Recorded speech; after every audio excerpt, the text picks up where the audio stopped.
Welcome. I'm Reverend Carol with Unity of Austin, and I want to share this quote from Meister Eckhart.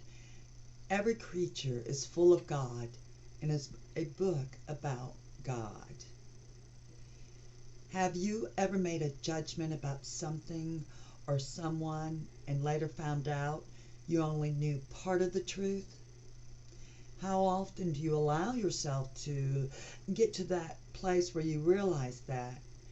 It seems that too often these days judgments are made without looking beyond and seeing a bigger picture.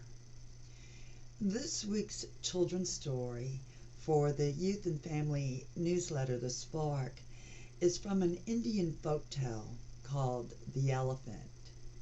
And it's about a small school for blind children set at the foot of the Himalayan mountains. And their teacher tells them that his cousin will be visiting with an elephant. Now the children were excited. They didn't know anything about elephants or any of the animals from the plains. The day the cousin and elephant arrives, the teacher and his cousin lead the children to different parts of the elephant to touch. They bring one to the long trunk and one to its bristly tail, two to the sides, some of them to its legs, and another to its flapping ears. Afterwards, they sat under a tree and the teacher asked the children to tell them what an elephant is like. Well, one says a big long snake, and the other says, oh, a tough bristly rope. Well, no, called out two more. An elephant is like a tall, rough wall that breathes. And another says, you are all wrong. It is like a large flapping fan that stirs the hot air.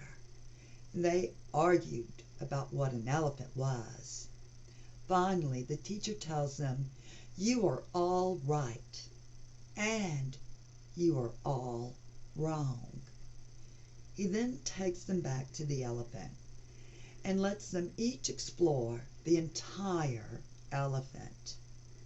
And then one student says, all of our experiences were true, but none of us knew the whole truth. I love that story because it's a reminder not to get too attached to my opinions, to step back and look at the bigger picture through the lens of spirit. When I do, I have more clarity about the elephant in the room. Love, light, and sparkles.